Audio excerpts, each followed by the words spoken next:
Welcome back to EV News Daily. Coming up today, Audi finally unveils the Q6 e-tron. We'll talk Mercedes-AMG EV. Yeah, it's been spotted, and some EV lease deals. Plus, stay tuned, because later in the show, I'll tell you what Donald Trump said last weekend about EVs being made in Mexico. Well, good morning, good afternoon, or good evening, wherever you are in the world. This is EV News Daily, your trusted source of EV information. For today, Wednesday, 20th of March, I'm Martin Lee, and it's my job to go through every EV story I can find, hundreds of articles and links and feeds sometimes a day, to whittle it down to just what you need to know to save you time. We go live at 5 p.m. UK, and Patreon supporters get the episodes as soon as they're ready and ad-free. Be like them by clicking on a link in the show notes. Well, we love a car reveal day, don't we? And we certainly got one with the unveiling of the Audi Q6 and SQ6 on the next generation PPE platform, which we know a little bit about because it's the sibling car to the Porsche Macan. We'll get this out of the way. First of all, this car has been massively delayed, but I think it's well worth waiting for because it's got some amazing specs. I think it moves EVs forward in some respects, and I'll tell you why. Because Audi's introduced the 2025, as the model year will be, Q6 and SQ6 e-trons, the first Audis built on Volkswagen Group's premium platform electric. We'll call it PPE, and it'll be the first to be manufactured at the Audi plant there in Ingolstadt in Germany. And the Q6 series will directly compete in the electric luxury SUV space, and it's got some fantastic competition, the likes of the Cadillac Lyriq, the Genesis Electric GV70, and more as well. This vehicle, and for my YouTube viewers, I'll pop it on screen right now, is positioned between the Q4 e-tron, which is their version of maybe an ID4, but it's a very nice car, the Q4 e-tron, and the Q8 e-tron, which is the new name for the old, just e-tron. So that's where we go with the even numbers in the Audi lineup. This is the Q6 e-tron, going to be a very, very popular car for many segments, offering ample space, 114.1 inch or 290 centimeter wheelbase, generous rear legroom, cargo capacity in the back is 19 cubic feet or 540 litres behind the rear seats, going up to 54 cubic feet or 1500 litres if you fold the back seats down. A small front trunk is in there as well, another 2 cubic feet or 56.6 litres of storage. We'd seen some shots of the outside in camouflage, and test drives were done last year with some journalists, so we knew a little bit about what the exterior would be like, but it was one of those ones where the interior was completely covered up with the black cloth, and now we get to see inside the interior with lots of sustainable materials, but a new dashboard layout for Audis with 2 OLED displays, an 11.9-inch gauge cluster, and a 14.5-inch center touchscreen. And if you want it, the passenger getting a 10.9-inch touchscreen in front of them. Technology inside with a head-up display with augmented reality navigation, dynamic ambient lighting, an 830-watt Bang & Olufsen sound system, and of course the inevitable over-the-air updates to make the vehicles better the longer you own them. Possibly some debate there over the interior. I'll pop a picture on screen for our YouTube viewers. It looks fantastic. The materials look wonderful. The design is very Audi. I think this would be a lovely place to spend lots of hours. There aren't many buttons, and that is a trend, not just in EVs, but automotive is heading all of that way, but still, if you're like a more of a kind of a tactile experience, not too many things to play with and twiddle, but a lot of it moved to the touchscreen, there is a load of ADAS, the advanced driver assistance systems, everything that you can imagine would be on a premium vehicle, all the different collision avoidance and lane keep and self-driving stuff, and the adaptive driving assistant is an optional feature utilizing even more vehicle sensors, high-res maps, and cloud data for enhanced navigation support as well. So I think they are moving this on. Let's talk about the engineering behind it though, because I think this is where some of the source is. Let's talk about the motors they've created for this and the power and how they're going to get the efficiency out of this as well, because let's address the elephant in the room. The original e-tron and even the Q8, not the most efficient vehicles in the world. So let's talk about some of the power options and some of the engineering underneath it as well. Now,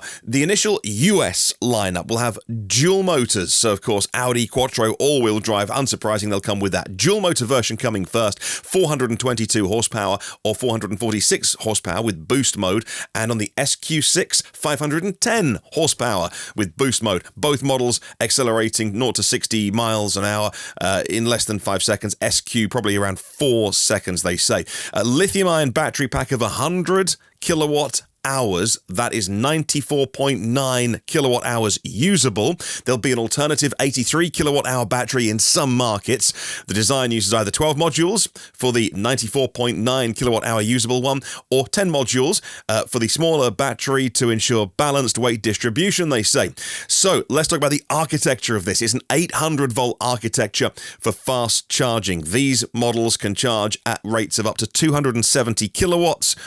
I suspect there might even be some lowballing going on with this, because we've seen those early Porsche Macan cars, engineering-wise very similar, exceeding 270.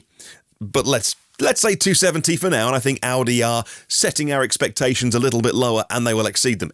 Either way, they say 270 kilowatt DC fast charging, 150 miles of range added in 10 minutes, and a full charge to 80%. They've given us 10 to 80. Thank you, Audi. All we want is 10 to 80. There's nothing worse than car makers being like, oh, the 20 to 70 number to try and, juice it a little bit. No, the 10 to 80 number, which is the one we always want, 10% to 80%, 21 minutes. That is right up there with the other, equally good high voltage architectures. And even, it doesn't have to be an 800 volt architecture. This isn't, it's not like the golden bullet, as it were. It doesn't fix everything, and you can get some very, very, very good low voltage architectures. Tesla is one of those as well. But either way, this will do 21 minutes to get 80% at a compatible station. We cannot wait to see the charge curve on this. It will also have something that they've called bank charging, which we've seen others do as well, which is to effectively take an 800 volt battery pack, the traction battery, and divide it in to 400 volt batteries, two of them. And so if you are turning up at a DC fast charger that can't support high voltage charging,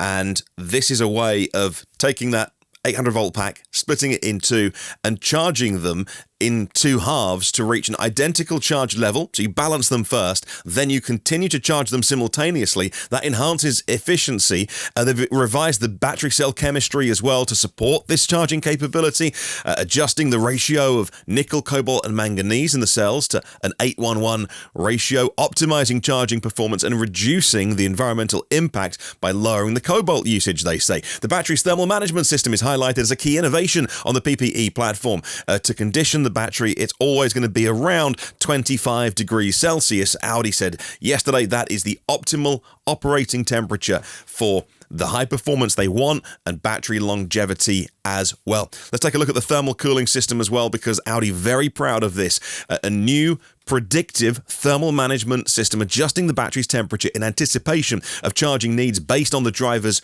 route, the departure times, and historical usage patterns as well, ensuring the battery is always an ideal temperature for charging upon arrival at a station. Now, Audi will distinguish the Q6 and the SQ6 from the sibling Porsche Macan by opting for different motor configurations. They've omitted, I should say, rear-wheel steering. For instance, it emphasizes a rear-wheel bias in the all-wheel drive system, and Audi have made it their own. Something I talked about recently on this podcast, the pricing that's been coming out has been significantly under the starting price of the Porsche Macan, and I'd seen that reporting. I'd passed that reporting on to you, and now we can see they are, in terms of engineering, making different decisions to bring this in at least an entry point. And of course, you can spec this up to performance versions and adding more motors, but a lower price point than getting into the base Macan. Regen braking is something we should talk about, because these motors are really, really special. So the regen braking is a two-step process in the Audi Q6 e-tron. Initially, when you start to engage regen, so you let off the accelerator, it will utilize the rear motor and it integrates the front motor and then the brake pads, the friction brakes, as necessary.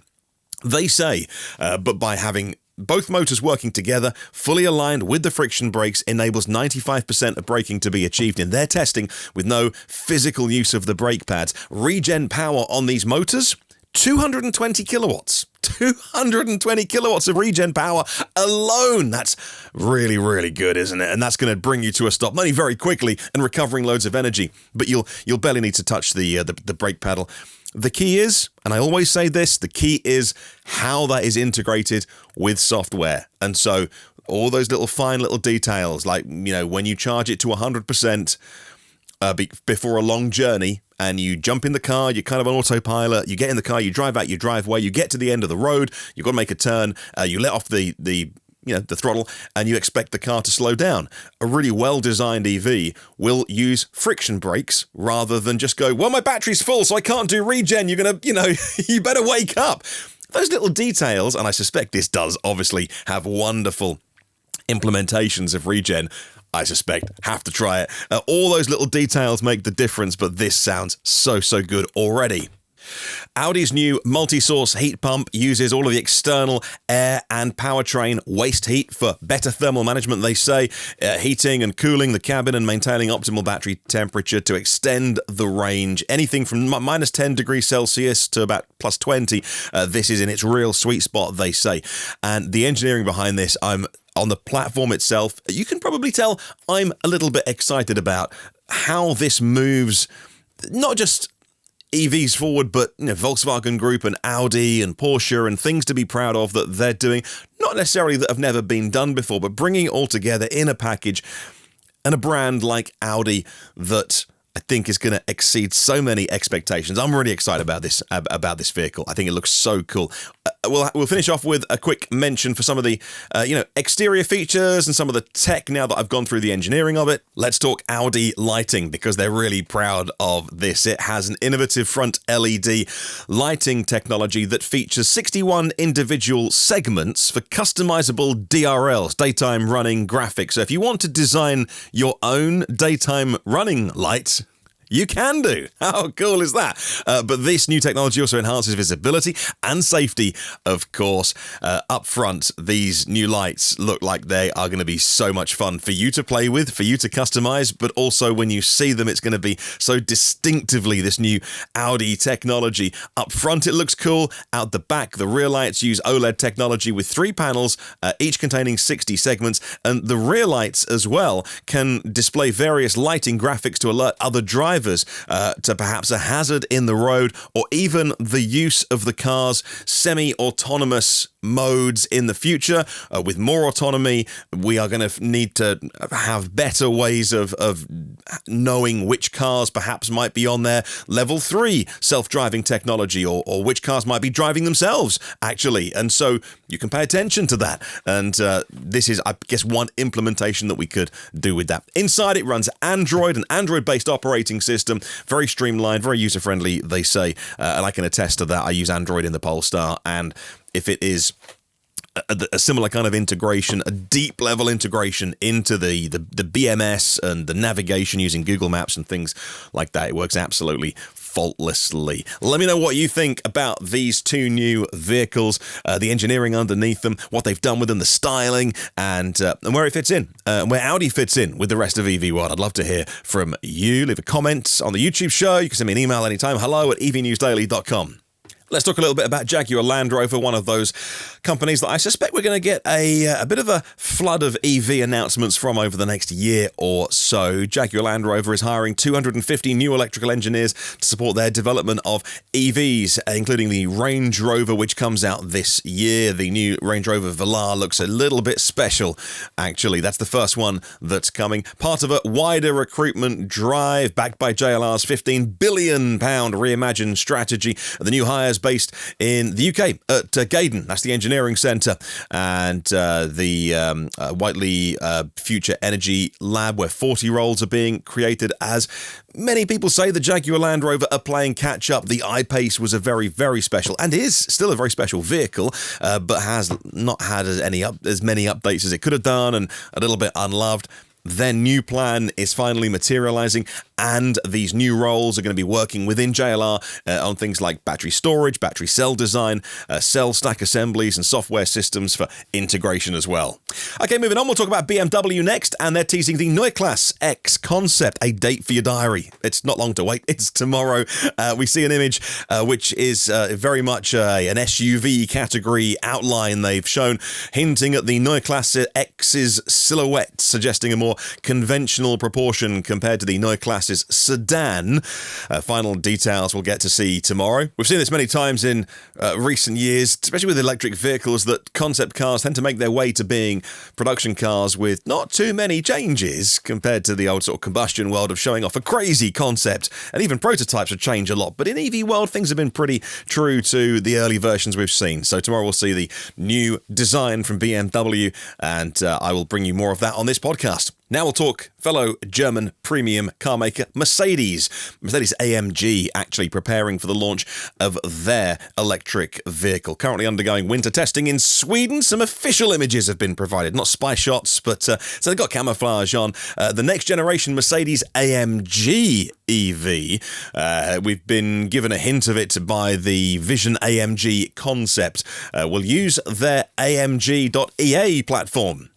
Now, we talk about concept cars that eventually make their way through to being production cars. If this concept has any bearance on what ends up on the road, it's going to look really, really special. Picture on screen for our YouTube viewers. And remember, if you listen to the audio version of this podcast, it's back on YouTube now. And if you got the option of just doing the audio version or adding some pictures as well, if you want to, this platform, AMG.EA platform, in the early stages of testing, the first winter tests have been done in the Arctic Circle at minus 25 degrees. That's minus 13 degrees Fahrenheit. It's going to feature, they say, axial flux motors with a mix of power density, very, very compact motors, but lightweight design as well, on a high voltage platform for lots of power. Specific details remain sparse right now, but the electric version of the Mercedes-AMG we think is going to be high performance, high horsepower, and a big GT four-door thing arriving sometime, well, maybe it's a year away, but it's an exciting vehicle to be talking about. Next up, let's try and get our heads around some of the statements coming out of the oil companies, because a few years ago, they seemed to be all in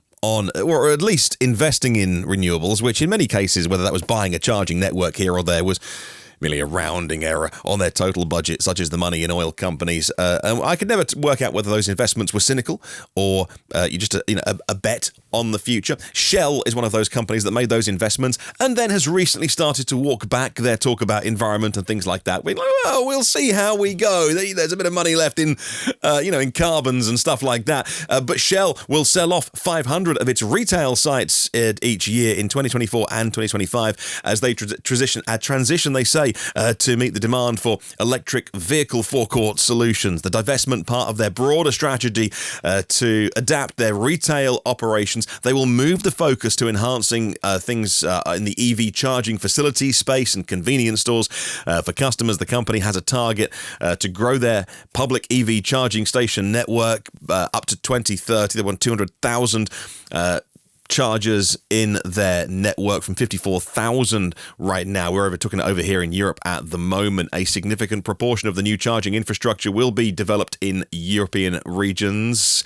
Shell's move into the EV charging market is expected to be profitable for them, and so I don't see why they would pull back on that investment. But this announcement coincides with Shell recently revising their energy transition strategy, softening some of their carbon emissions reductions goals, which some would say were ambitious and maybe not realistic, but we'll wait and see. Understandably, I am naturally cynical from any company that makes a lot of money in the oil industry, but as I've said a million times before, these companies are very good at making money, and if the money to be made is in renewables and EVs and charging, well then that's what they'll do, because they'll carry on being very good at making money.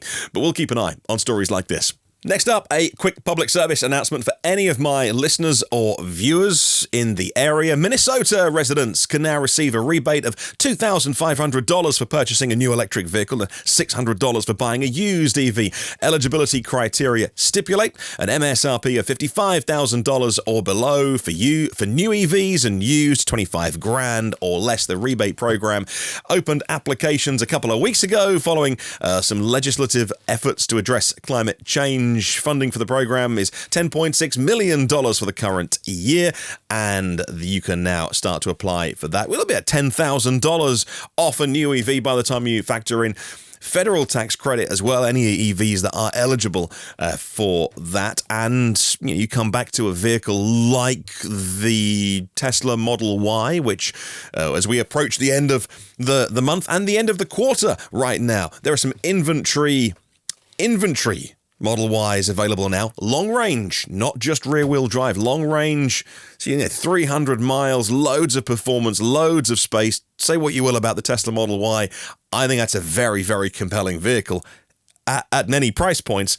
But effectively, 35 grand in your driveway. Well, for anyone this rebate applies to, that'd be £32,500 for an inventory Model Y before the end of the quarter. I mean, okay, so did Tesla have some stock, and there are some issues around their Q1 numbers which are going to be a bit stinky by all accounts, but that's a fantastic vehicle at that price point. The whole, this was a $50,000 vehicle 12 months ago.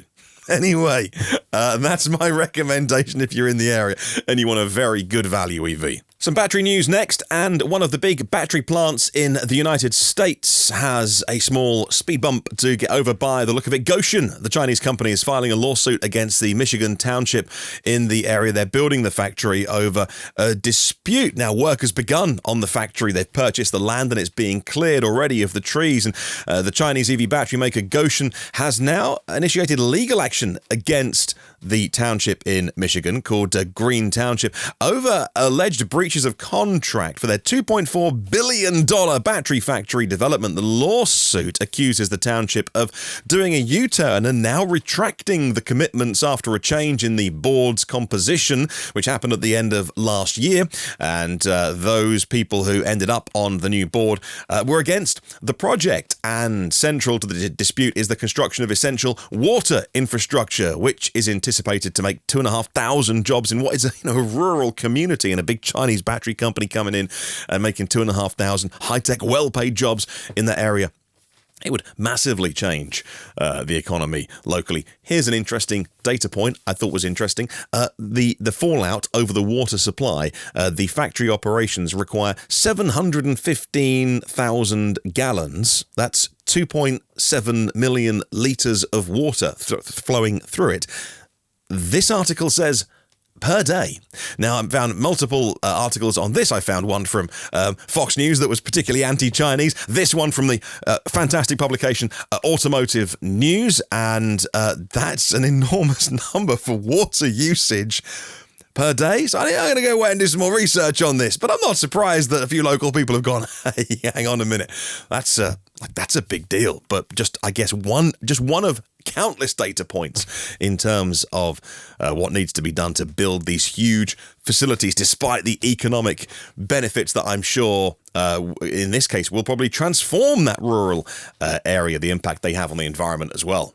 So you may have seen some headlines recently about Europe having a second look at Chinese cars coming in, and you have definitely heard more about the USA having a look at Chinese cars. Well, BYD are not being put off. The Chinese automaker BYD is expanding their global presence, and if they say Europe and the US isn't ready, that's okay. We will continue our rapid sales growth in other parts of the world to circumvent these geopolitical tensions and trade barriers. BYD is now setting up manufacturing plants in regions that are more receptive to them, including Thailand, Brazil, Indonesia, Hungary, and even Uzbekistan. Now, the company's first international factory commences operations in Thailand by the end of the year. BYD recently outpacing the likes of Toyota for passenger car sales in Thailand. So a market that they are moving into, and these Chinese companies like BYD and the rest are not being put off if Europe and the USA are saying, at least for now, we're not sure about your vehicles coming in. They're saying, it's all right, it's a big market out there, and they're not slowing down. Well, Tesla is expanding their charging access to non-Tesla EVs in China. So far, they've made over 800 of their charging stations in China accessible to other EV brands. That is 450 superchargers and 350 destination chargers. An offer allowing EV owners to subscribe to Tesla's charging services at a reduced rate from now until the end of April is in effect, building on their integration of Tesla's charging network with other EV brands on the Chinese mainland. I think Neue get access. Polestar certainly do have access to their charging stations. They opened up about 10 of them at the end of last year. There's about 30 or 40 models from other manufacturers that can access the superchargers and destination chargers in mainland China. And since the end of last year, that number has been increasing and is heading towards 1,000. So not just here and in the US, where Tesla are embracing that open supercharger network. Now, I don't like doing too many finance offers and lease deals. It's a global podcast. I can see from my stats I've got listeners all around the world, mostly Europe and the US, to be fair. A bit of Aussie and stuff and some countries in Asia. But this is difficult to then try and localize any particular deals. But I did find one that came across my desk today, and I thought, I've got to talk about that because I think they've got something wrong here. And I just want to have a look at this one specific deal, not to recommend that you go and do this deal, but just to kind of talk about it really. Well, the lease offer is for a Rivian. This is for a Rivian R1S. So we're looking at the SUV and we're looking at the quad motor. This coming from carsdirect.com where I found this. It's $700 a month for 3 years or $699 over 36 months and a down payment of $8,500. And that rate applies to the R1S in the Adventure version, large battery pack. That's a $101,000 vehicle, by the way. Now, I'm not an expert on leasing because we buy our vehicles nearly always secondhand as well, because that's just the way that we do our cars. But this is an interesting conversation starter about depreciation and how comfortable you feel owning an EV. Because I've made some money on EVs, and my last EV, the Hyundai Kona that we sold after a year, I lost about £1,000 a month on.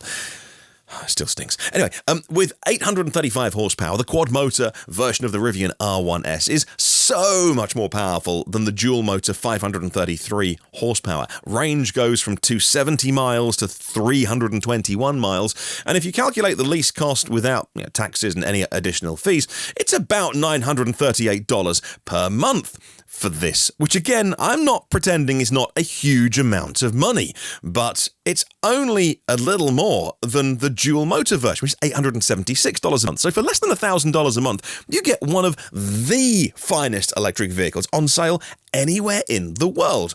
Packed with technology, one of the most powerful, enormously competent, and the quad motor retails at $24,000 more than the dual motor, and it costs you $62 a month more. But that's kind of where we start comparing it to other cars like the Tesla Model X dual motor, which has a much higher lease payment of $1,400 a month with the down payment and it all combined and divided by 36 payments. And so this is 2/3 of the price of a Tesla Model X and yet retails for more. So here's my question. How comfortable are you with owning versus leasing an EV? Because this is a $101,000 vehicle that's going to cost you $36,000 and some taxes and things, which, might be specific to you. $36,000 over 3 years.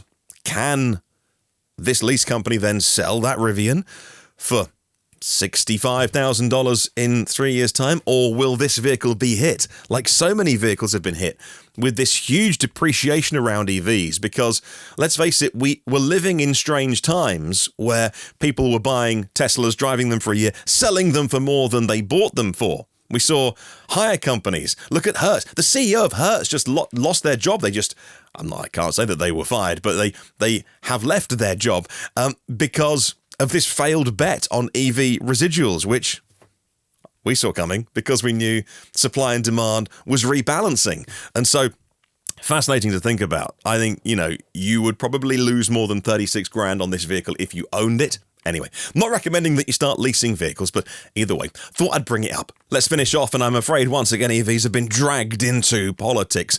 The former President Trump over the weekend was talking about electric vehicles, and around that point in the conversation, on a speech at Dayton, Ohio, talked about the term bloodbath. Now, then went on to talk about electric vehicles, and in this speech, he accused EVs of undermining Michigan and promoting EV sales was like an ordered hit job.